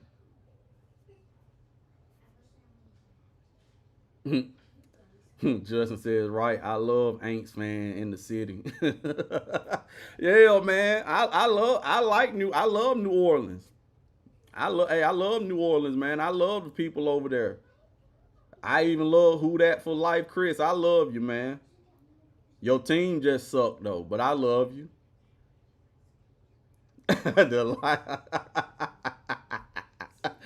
Delilah says it suddenly stinks. We that. Tell him, Delilah. Tell him, Delilah. JQ, what's going on? Appreciate you checking in, JQ762. Appreciate you dropping in the chat. JQ says also have to take into account the NFL salary cap is projected to increase around 20 million in 2027. Yep. I didn't even think about that. JQ762. Appreciate that. Yep. The salary cap is going up. Who that for life? Chris says. Plus, speaking of, watch AJ Terrell on the verge of being the clothes rack himself. Look, we gonna see. I don't think so. AJ Terrell still got good speed, still got good cover, good coverage ability. We gonna see. Man. We gonna see. Taysom would never lower him. Who that for life says Taysom would never lower himself. What did he get in New Orleans? What did Taysom Hill? What did he do besides rack up? He was good, but what did he win in New Orleans? What did he win? Who that for life, Chris? Tell me, what did he win? What did the team win in that will make him coming to Atlanta a downgrade? Y'all will finish behind as bad as we were last year. Y'all finished behind us. So how, dude, it would be an upgrade for him to come to Atlanta. It'll be an upgrade. It really would. Swamps don't smell good. Swamps stink.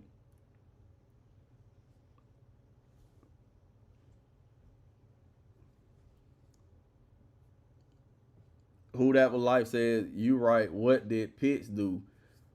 No, I'm just saying Pitts had the had the most in this since he's been in the league. Pitts had his best. He was targeted. He had he had his highest completion rate. He had the most passing yards that he's ever had. All of that in that one season that he played with Matt Ryan. That's what I'm talking about.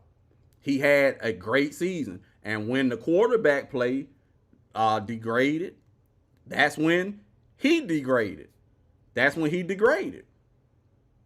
So he has all the tangibles to be that same guy from a handful of years ago. He has the same ability. He's still young, still got his speed. So he can still recapture that moment if you give him good quarterback play. But man, we had Taylor Heineke, Marcus Mariota, Desmond Ridder. Who can be successful with that? Who? Now that's the front office's fault. That's not Kyle Pitts' fault. But who can be successful? Drake, those quarterbacks were so bad, they made Drake London look bad. Like he was a bad receiver. So Kyle Pitts, man, you can't draw a conclusion about Kyle Pitts as being washed. You can't. You can't.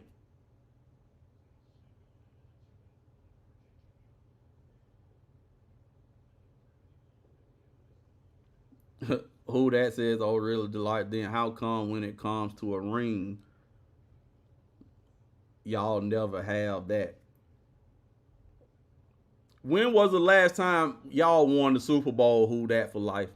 When was the last time the Saints won the Super Bowl? Let me know that.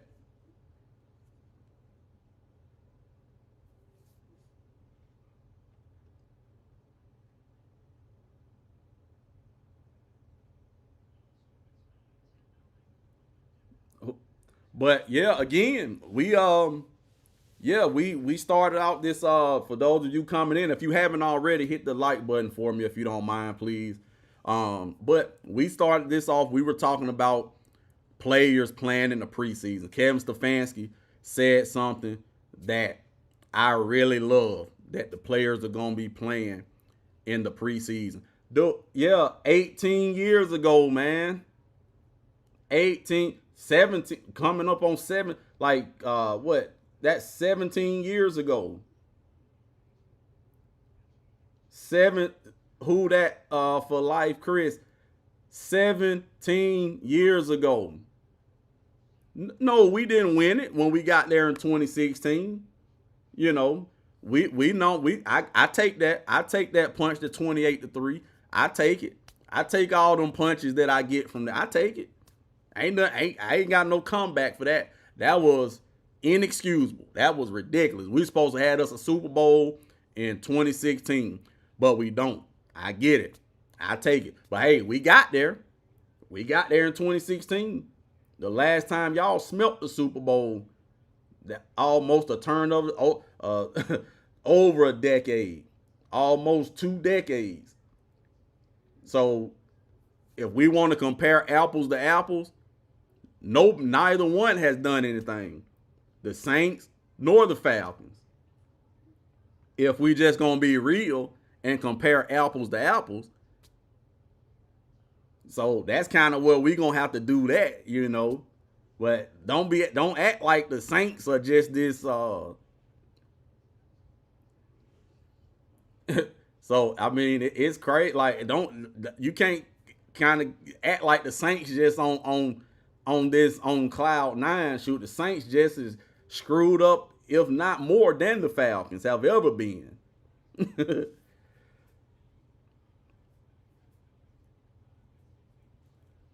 I mean, we won one. Well, we got to go back to the 90s. We won one with Jamal. I mean, y'all recently won one. I get it. Y'all recently won. I get it. You got to go back to the 90s. 90 was it 96, 90? You got to go back to the early 90s to the 90s, I should say, when we won with Jamal Anderson, Chandler. You got to go back to the end. I give you that. But we got one. We got it. Y'all got one like almost 20 years ago too. So, I mean, that's what I said. We're in the same boat. We're in the same boat, man. Don't come over here like y'all just like y'all are like NFL royalty in New Orleans. Y'all garbage and y'all been garbage. And the same way the Falcons are in a much better position this year to win, they've been garbage. I think this year is the year that we can win. But I'm not gonna sit here and act like the Falcons haven't been garbage over the last handful of years or so. I'm not gonna do that. We're in the same boat. Y'all garbage too, man.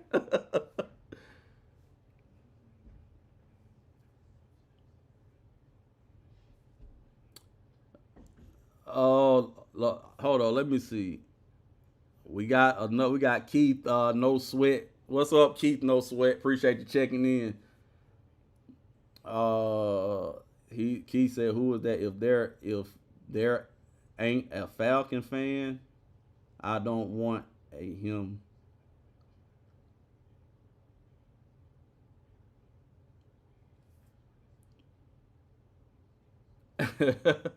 Yeah, Keith. Yeah, who that gone? He ended. Let me see. Yeah, who that dipped out a little bit. He got up out of here. He came in to troll a little bit, but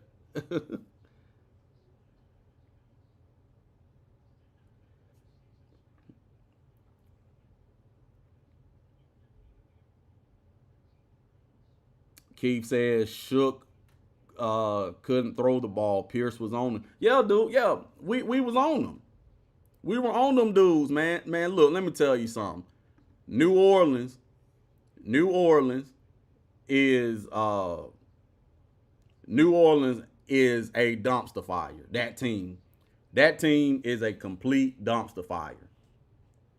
That's it. That team has been bad for a long time. So trying to count, like, I get it, repping your team, supporting your team and all of that. I get that. But the Falcons, they beat them. The Saints didn't even beat us last year. They didn't beat us. They did it. They didn't. We won every game against the Saints last year. Finished with a better record than the Saints. And still have a better roster this year than the Saints. But you can't sit around. You can't pretend like the Saints are just like this team. You can't pretend like the Saints is just like this dynasty or something, man. Get out of here.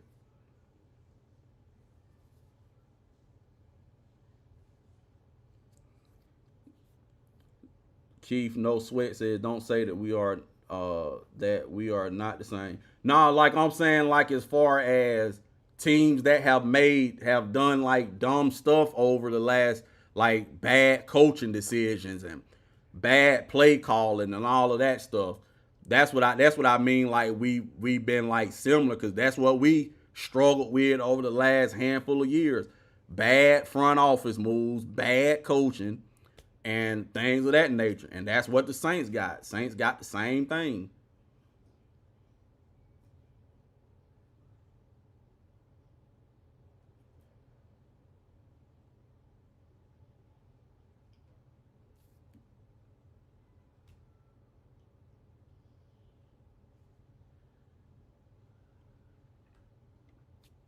But yeah, it's a good thing. It's a good thing, man, that we gonna have these guys playing in the preseason. I'm definitely happy about that. Can't have the same thing like what we had over the last few years. That's the thing that threw the whole offense off. I think that's the thing that messed Michael Penix up going into like last season when he went in as the number one. He only played one preseason game in his rookie year. So they didn't do him any favor. So these guys, Penix, Tua, Strand, all of them, the defense, the skill player positions, the defensive player, all of these guys. Kevin Stefanski like, hey, we gonna play our guys in the preseason, and I think that's a good thing to do. That's a good way of thinking, because last year going into the season, the offense was out of rhythm, the defense was out of rhythm. I mean, they couldn't even get plays in. They didn't even know how to. Michael Penix and couldn't even get the plays from the OC. So and all of that could have been solved in the preseason, but none of them cats played. None of them played in the preseason, and all of that affected the whole season. The whole season. And so having a new guy like Tua, and then you got Jack Strand, you got to play. These guys have to play. Defensive players got to play. The offensive players got to play. Your offensive linemen got to play. Everybody need to get a lot of snaps in the preseason. You can't just throw these guys out there game one and expect the guys to win. Expect everybody to be on the same page. And not just throw them out there for like one play in the preseason. Play them. Play them with over a half. Play them. I'm all for playing them like 3 quarters, and then you can sit them in the 4th quarter. But play them.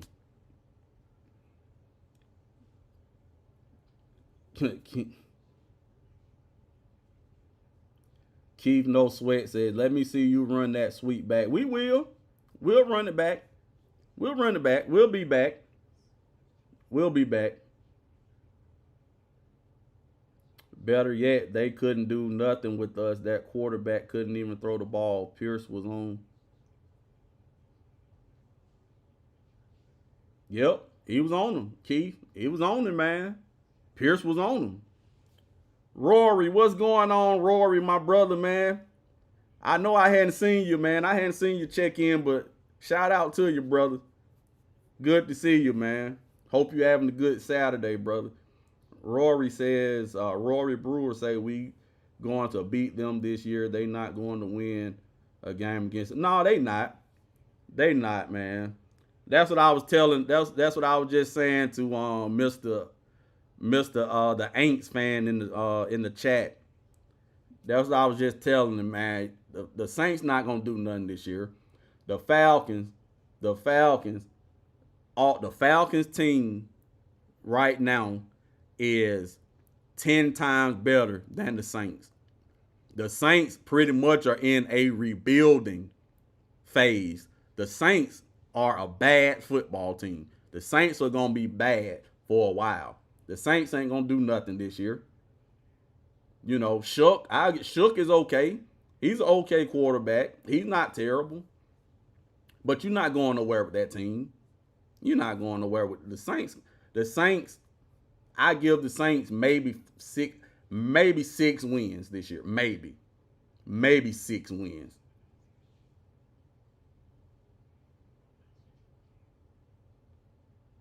Maybe 6 wins.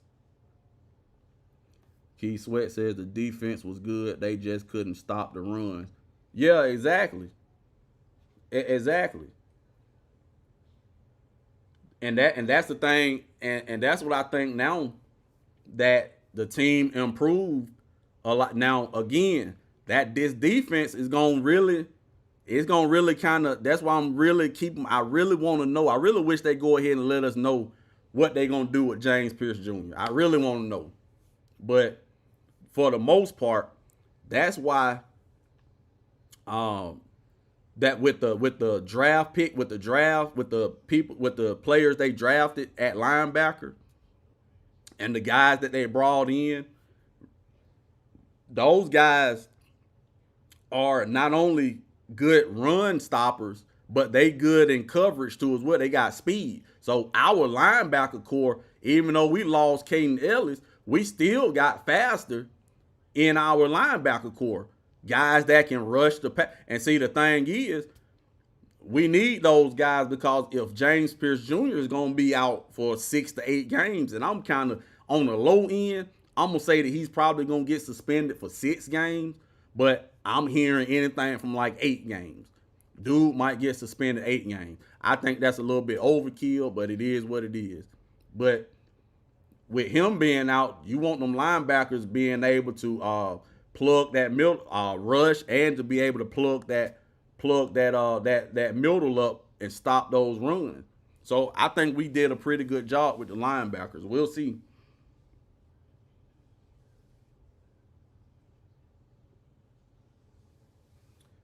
Who dat for life? Chris says, yeah.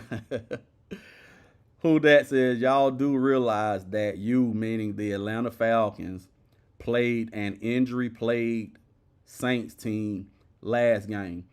That don't matter. It don't matter. They was out on the NFL field. It don't matter.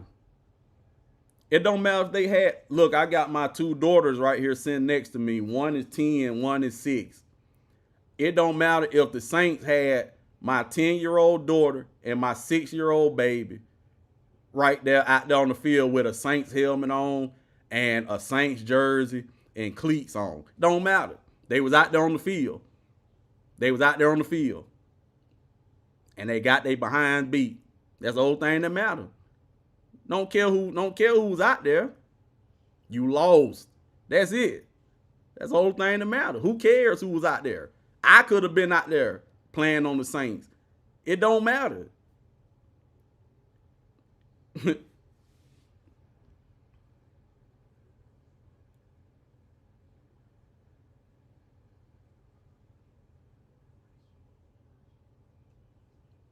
Rory says they will be in the bottom of the South this year. Yeah, they will. Yeah, they will. They're rebuilding. And that's what who dat for life, Chris. That's what you need to understand. They gonna suck for a while. They're not gonna be any good this year.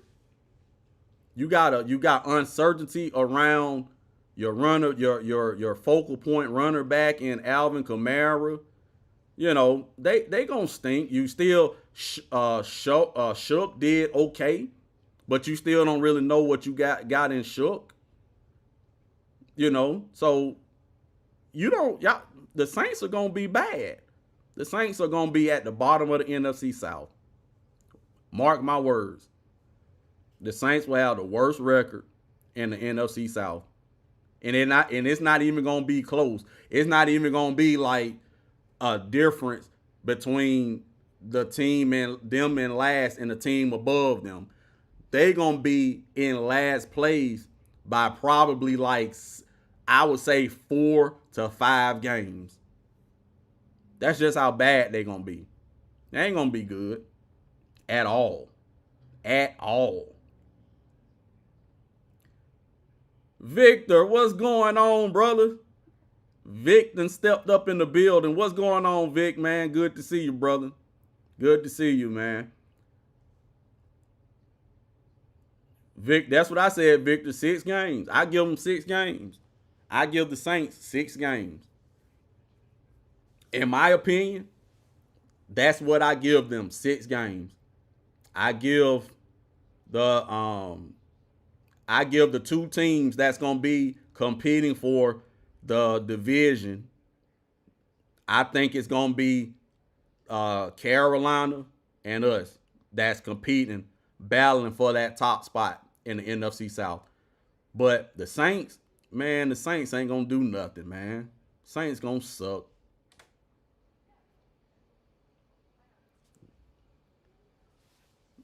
Let's see here. JQ762 says, here come the excuses. Were we not injury plagued? That's what I'm trying to say. We had injuries too. Everybody had injuries. It don't, like, the injuries, you can't use that as no excuse, man. That's with any sport. I don't, that's with basketball, football, baseball, all of that stuff. I don't want to hear nothing about no injuries. Everybody got injuries. What happened with the people that was on the field? That the people who suited up for the game played well enough to beat the other team. That's the whole thing that matters. That's it.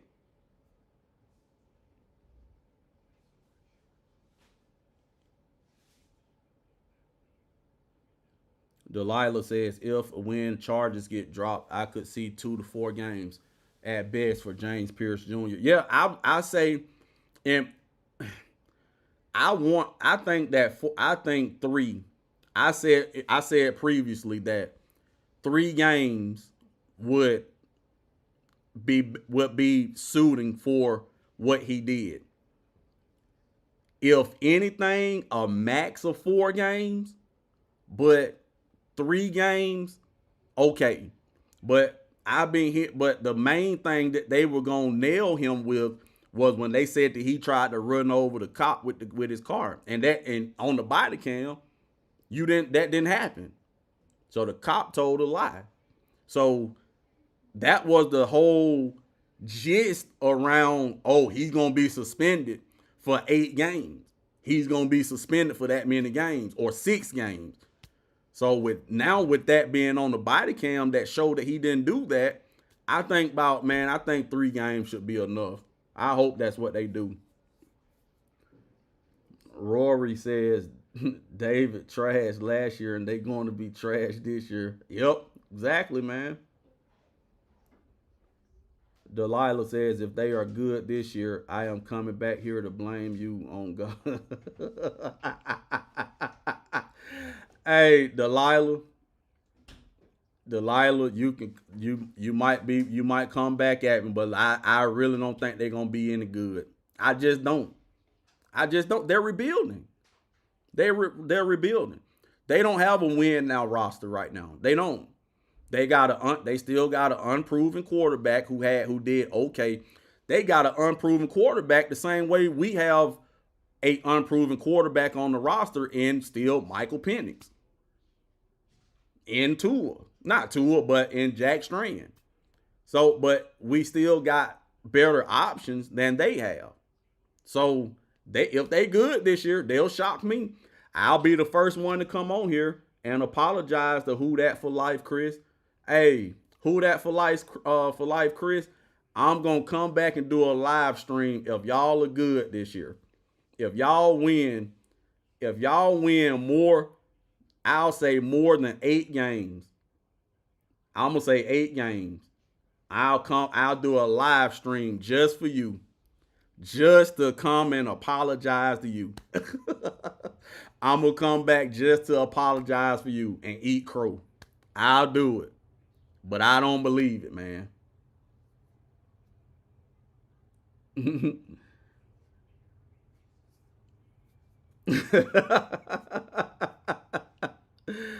Oh, Rory says, so y'all had trash on the bench. Yeah, they had some. Yeah, they had some mess on the bench, man. They had mess on the bench.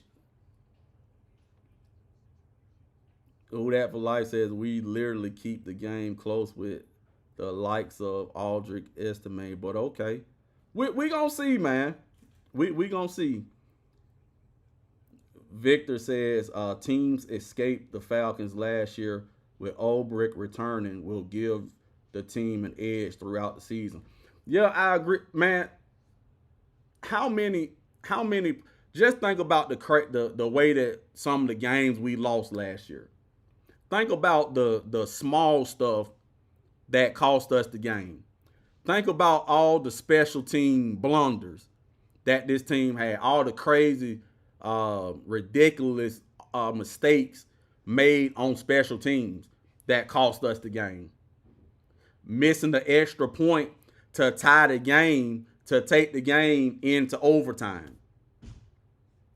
Fumbling punt, snapping the ball 10 feet over the punter's head. You know, what about that? So we definitely gave away again. We easily should have won the division last year. Easily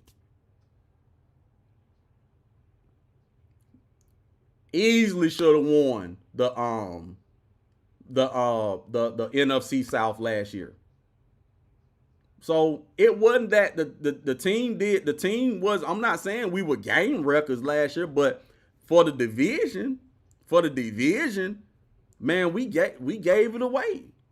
We gave it away with just dumb mistakes in the worst possible times that we had the game. So we lost. So ain't no excuse for it. We lost. I'm not making excuses. But going back to what Victor says, he said the teams escaped. Yeah, exactly. They escaped. They escaped. We let them off the hook. And a lot of that was coaching. A lot of it was coaching. Marquise Williams, on the special teams coordinator, probably should have been let go at the beginning of the season, or right when the season started last year. Raheem Morris kept him, and Raheem Morris not knowing how to use timeout. So I think we gave game. We should have won the division last year. Oh, that for life, Chris. Falcon delusion is an incurable disease. So what is being who that for life, Chris means? What do that make you? That gotta make you delusional too now. Come on. They gotta make you delusional too, right? You gotta be delusional too. Because you saying who that for life. So you already torturing yourself just in saying that. So I think the disease on your end is incurable.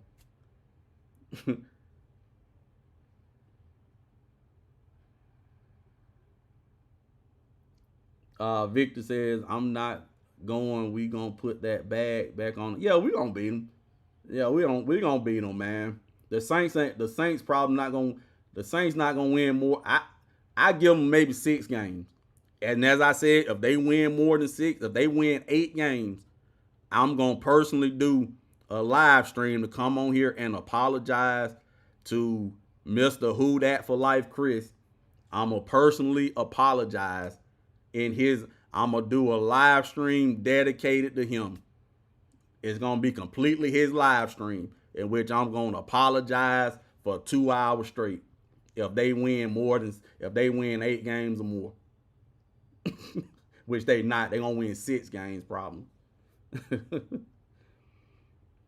JQ762 says teams picked on JD Bertrand as soon as Divine Diablo went down, cost us easy games in the middle of the season. Yep, exactly. And I saw that they brought back JD Bertrand, and I said JD Bertrand, if he gonna be on the team. If JD Bertrand, and I'm not trying to be mean, because one thing, I'm not criticizing the person. I'm talking about the player. So JD Bertrand, the closest that dude needs to be to a football field is, hey, JD, hey, stand over there by the table where they have all the cups made with the water and Gatorade and all that stuff in it. Hey, go stand over there by that table, and when the players come off the field, hey, hand them their cups. You can put your uniform on. You can put your helmet and stuff on. But, hey, just do that. That's what we need. Hey, we need you to do that, brother. But, yeah, they ran the ball straight at J.D. Bertrand. They ran right at him. They ran right at that dude. They ran at him. And they also threw at him when he dropped back in coverage. They went right at him. So he cost us a lot too.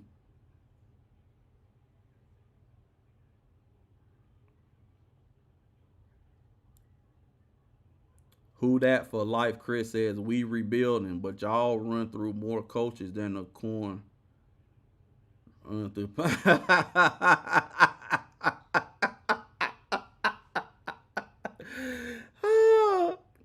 Hey, that's a good one. Hey, who that for life, Chris? That's a good one, man. I got to give that one to you. That's a good one, brother.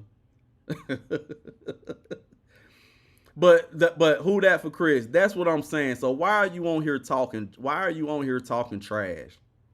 Y'all are rebuilding, man. Just go somewhere and just go and enjoy the food at y'all at the dome over there. And just enjoy the atmosphere, the scenery, and all of that stuff. But don't be in people's thing trying to make other teams like they bad, man. Come on, y'all. You just said it. Y'all rebuilding, so you know y'all are bad. but y'all been bad for a while. I mean, not gonna be just this year. Y'all been bad. So, I mean, ain't no shame in that. It ain't. You got a bad football team. Ain't no shame in that, man. Rory says, ain't no they be playing with them. That reason why silly stuff happen. Yeah. Yeah, they can't put them chicken bones down. Can't put them dolls down over there. They got to stop playing around with them dolls and stuff. That's what they need to do. Victor says Saints wore bags on their head for 30 years. Yeah, man. I mean, they won. They got that Super Bowl in 08. They did that. We got to the Super Bowl in 2016, and we the laughing stock when it comes to that 28-3 whole conundrum. I can get that. I can get it. But the Saints, they ain't did nothing spectacular. What have they done that's spectacular in the last 30 years besides that 1 year? That 1 year they won the Super Bowl in 08. Nothing. Nothing at all.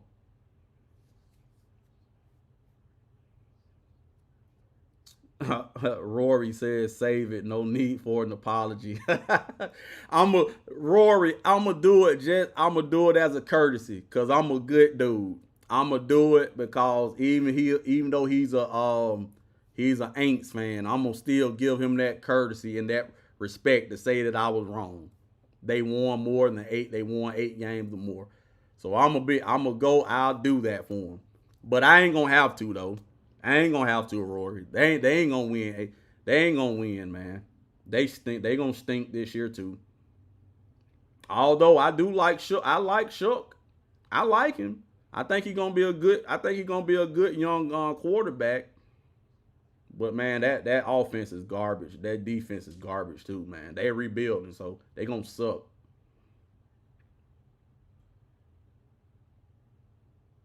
Victor said because the Saints podcast. So yeah, they gotta suck to be a Saints podcaster or a Saints YouTuber. That's gotta be very depressing. Victor said that's why they over here ain't nothing going on over there. No, ain't nothing going on over there, man. But we'll take them. Y'all, if you some Saint, even if I think throughout this live stream, all together we've had quite a few people stop by to watch. So if it's any Saints fans out there and Saints YouTubers out there watching, you welcome over here on this channel. You welcome. Come on. You welcome. But we're going to roast you when you come over here, so you better be ready. What they say, we're going to roast you like open chestnuts on an open fire. We're going to roast you. But we're going to love you, though. We love you. I love you. I'm not going to hate you. I'm not going to kick you off the live stream or nothing like that. I love you. Y'all my brothers and sisters. I love y'all, man. But y'all suck. That's all.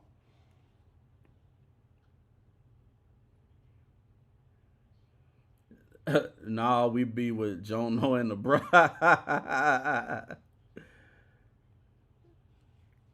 We got a bad, who that says we got a bad football team.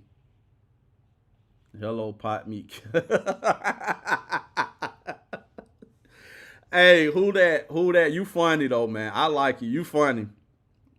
You funny, dude. I promise you funny, man. I like you. But yeah, man, a lot of good stuff. I think it's still some uncertainty though with the Falcons, man. We still got to get this.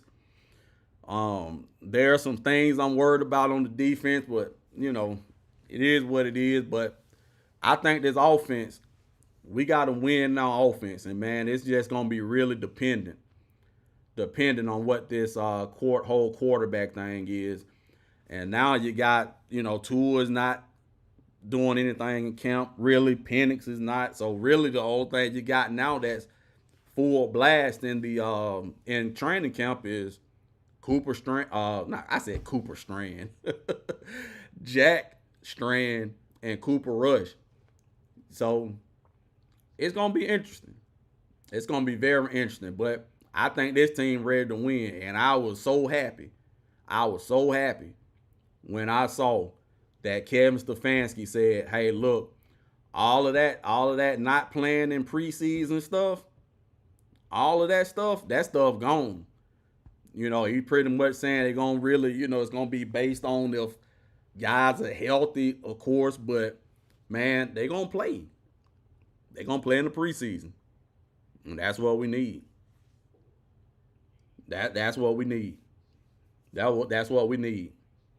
And I think like with reps, that's the only way you're gonna get. That's the only way you're gonna take care of it, with reps in live game action outside of training camps and practices, where you really ain't making contact. So I'm not really too concerned. Victor says Victor says I'm unapologetic. London, Robinson, Pitts, and crew will see you soon. Yep. Yes, sir. Yes, sir. Victor said I'm not worried about our team. Yo, I ain't worried. The only thing I'm concerned about is I want to know what happens with James Pierce Jr. I want to know what this. I want to also know. I want to see this new linebacker core with Divine Diablo basically being the spearhead of the linebacker core, which I love Divine. I love Divine. That dude, I think he's a wrecker. So he gonna be good. So I want to see how he command that linebacker room. But as far as like worried about whether or not we gonna be good, I ain't worried about that. I'm worried about just the stuff like suspension and just continuity, really. But I think they're gonna be. I think we definitely gonna win the NFC South. And if you let us sneak in the NFC South, ain't no telling what we'll do in the playoff. So that's gonna be interesting. Exactly, it is. It is, Victor. It's a blessing, the quarterback situation. The only thing it's gonna be, I just hope the guys who don't get the starter role, I hope that them guys don't get in their feelings to where they stop preparing. They mentally check out all of that stuff. Because, look what happened with Penix when he got hurt. Now Kirk Cousins get thrown in there, and he actually played pretty well for a few games. Kirk Cousins did. But I just want the guy, if those guys stay checked in, we got 3 quarterbacks right now that if they prepare themselves, if one go down, it should be easy for the other one to step in this spot. That's why I like the running back room. That's why I like Brian Robinson. Because if something happened with Bijan, sure, we got another guy that can be a number 1 right there. He right there that can step in and take over running back 1 duties and do not be Bijan, because it's hard to be Bijan with how he moved, but somebody that can still give you running back 1 type production. So it's gonna be fun to see. Rory says this year we got a complete squad. We will take no and that's the thing. We got depth. We got depth all around the field. We got depth all the way around the field. All the skill positions got depth. The offensive line is actually going to be sneaky good. They got a little bit of depth. The defense, the linebacker core is deep. We're deep on the defensive back side. We're deep when it comes corners, safe. We're deep. It's a deep team. And then we have a lot of people like to give Stefanski,